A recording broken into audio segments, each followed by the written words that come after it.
झारखंड में कई स्वास्थ्य सेवाओं का सीएम हेमंत सोरेन ने उद्घाटन किया। रिम्स में 4 नई सेवा सिटी स्कैन जांच, सेंट्रल पैथोलॉजी का उद्घाटन, सदर अस्पताल में पीएसए ऑक्सीजन प्लांट का भी शुभारंभ, विभिन्न जिला अस्पतालों में पीएसए ऑक्सीजन प्लांट का शुभारंभ किया गया।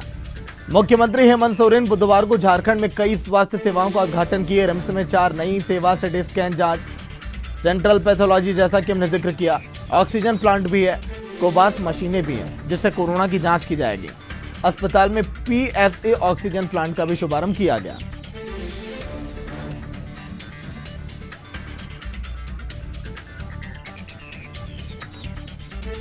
फीता काटकर सीएम सोरेन ने जब शुभारंभ किया आज के दिन, उद्घाटन के उस दौरान की तस्वीरें एक तरफ।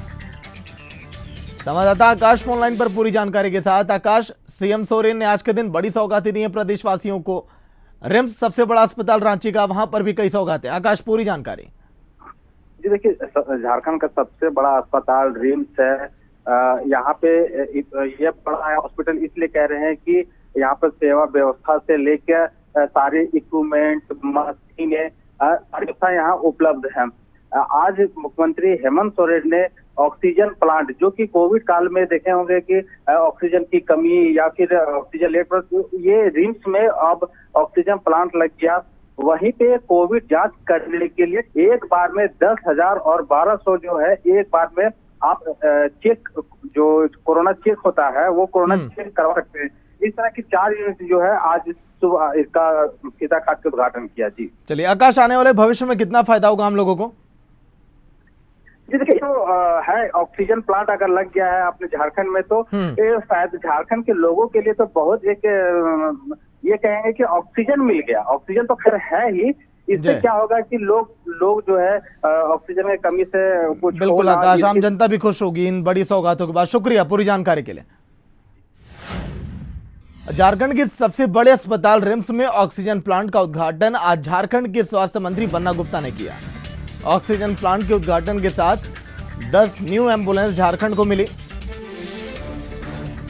आज झारखंड के स्वास्थ्य मंत्री बन्ना गुप्ता लगातार एक्टिव दिखाई दिए थे जब कोरोना का दौर था, जब कहर कोरोना का दिखाई दिया था प्रदेश के अंदर, लगातार मामले बढ़ रहे थे। उस दौरान भी बन्ना गुप्ता खामोश नहीं थे। लेकिन आज झारखंड के स्वास्थ्य मंत्री बन्ना गुप्ता ने एक बार फिर से उद्घाटन किया, बड़ी सौगातें दी।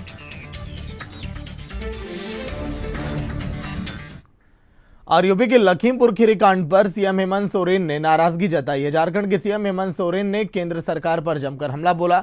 उन्होंने कहा कि देश भगवान भरोसे चल रहा है। सीएम हेमंत सोरेन ने कहा कि यह घटना बहुत ही दुखदायी।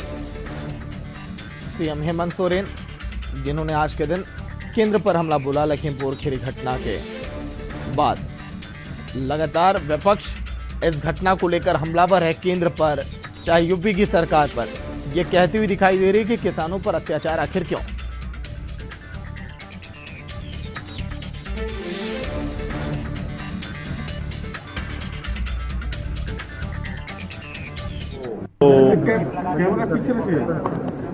खीरी में जो घटना घटी है, पहले तो इस पर निष्पक्ष जांच होना नितांत आवश्यक है। और जिस तरीके से विगत महीनों से किसान सड़कों पर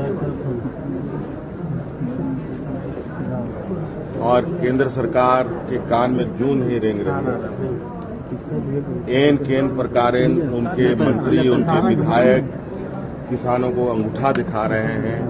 अपने कार्यकर्ताओं को के माध्यम से किसानों को कुचलने का निर्देश दिया जा रहा है। मुझे लगता है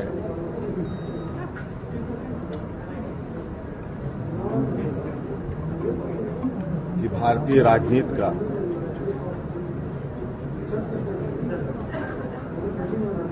इस क्रूर चेहरे से सबको सीख लेनी चाहिए।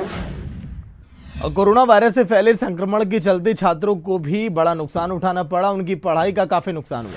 ऐसे में झारखंड की सरकार ने अब उनकी भरपाई करने का फैसला कर लिया। इसके तहत सरकारी स्कूलों के शैक्षणिक सत्र को बढ़ाया जाएगा।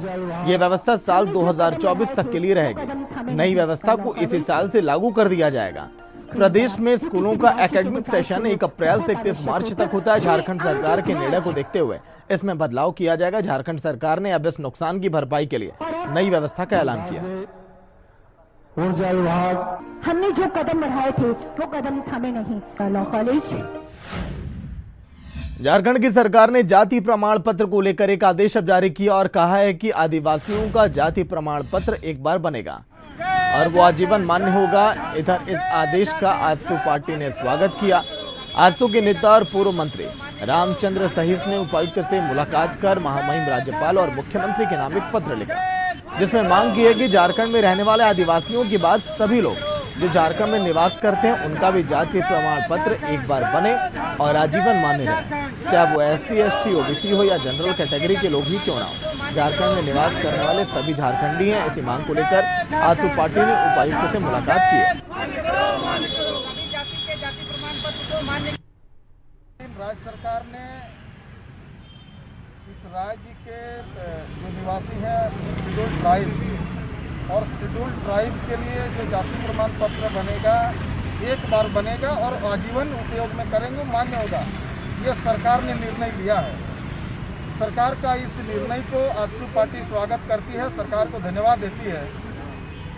और उसी प्रकार हम लोग सरकार से मांग कर रहे हैं कि जिस प्रकार आप आदिवासी यानी शेड्यूल ट्राइब के लिए जो जाति प्रमाण पत्र एक बार बनेगा और आजीवन वो काम आएगा, ये आपने मान्यता दिया है। दुमका के शिकारीपाड़ा और काटीकुंड में कोल माइन शुरू करने के लिए ईस्टर्न कोल फील्ड सामाजिक कार्य कर ग्रामीणों ने विश्वास को जीतने के प्रयास में जुटी रहती है। इसी क्रम में शिकारीपाड़ा और काटीकुंड में एम्बुलेंस की कमी को देखते हुए दोनों प्रखंडों को एक एम्बुलेंस देने का निर्णय लिया गया। इसके लिए शिकारीपाड़ा प्रखंड के ब्लॉक परिसर में ईस्टर्न कोल कार्यक्रम आयोजित किया गया और दुमका के DC रविशंकर शुक्ला को भी इस कार्यक्रम में आमंत्रित किया गया। कार्यक्रम सुचारू और शांतिपूर्वक शुरू हुआ। DC रविशंकर शुक्ला और ईस्टर्न कोल फील्ड के GM ने संयुक्त रूप से फीता काटा और हरी झंडी दिखाकर एम्बुलेंस को लोगों की सेवा में समर्पित किया है। जल जंगल जमीन हमारा अधिकार है। इस जमीन से पूर्वजों से लेकर के अभी तक इसी में हम लोग आश्रित है। हम लोग माइंस किसी भी हालत में इसका सूरत हम लोग नहीं देखना चाहते हैं, क्योंकि इसी में हमारे भविष्य है और इसे लेकर के हमारी सारी परंपरा, सारी शासन व्यवस्था, जितना भी गतिविधि है हमारे प्राकृतिक है। प्रकृति के बिना हम लोग रह नहीं सकते। इसलिए जितना भी यहाँ अधिकारीगण जोरदार लगाया हुआ है कि कोल माइंस यहाँ खुलाया जाए, किसी भी सूरत में होगा नहीं। हम लोग का विरोध है कि आज जो वो गाड़ी में साफ भी लिखा हुआ है ACL SCR ना क्या लिखा हुआ है, तो इसमें स्पष्ट है कि हम लोग जो आदिवासी हैं, मूलवासी है, प्रभावित इलाका, ये हम लोग को एगो लोभाने का तरीका है। और इसमें जो जैसे जिस तरह से वहाँ कोल इंडिया का लोगों ने बताया कि उसमें एगो लिस्ट तैयार होगा और वही लिस्ट के माध्यम से हम लोग को एम्बुलेंस के तरीका से हम लोग से सिग्नेचर लिया जाएगा और बाद में उसी के तरीके से बोलेगा, यही कागज शो करेगा कि इन लोगों ने कोयला खदान के लिए तैयार है। इसीलिए हम लोग का उनका एम्बुलेंस नहीं चाहिए। हम लोगों का जो 108 वाला सरकारी है हम लोग को वो चाहिए। एम्बुलेंस उसके घर तक नहीं पहुँचता है। आपने अभी डॉक्टर साहब से पूछा कि ये एम्बुलेंस उनके घर तक पहुँच जाएगा। डॉक्टर साहब ने बताया कि ये एम्बुलेंस उनके घर तक पहुँच जाएगा। वो जो महिला थी, डॉक्टर यहाँ के भी और साथ में हमारे मेडिकल कॉलेज हॉस्पिटल के उन लोगों ने अपनी तरफ से अच्छा प्रयास किया। उन्होंने एक स्वस्थ बच्चे को जन्म दिया। उनका नाम है बाहा मराठी। बाहा का मतलब होता है संथाली में फूल। तो इस उम्मीद के साथ कि आगे आने वाले समय में किसी और बाहा मराठी को वो परेशानी नहीं हो जो कि उनको हुई, और आगे आने वाले समय में सबके आवश्यकता के समय में, और खास करके जो हाई रिस्क प्रेगनेंसी के केस है, और इसमें हमारे शिकारीपाड़ा के जो चिकित्सक हैं उनका बहुत इम्पोर्टेंट रोल है।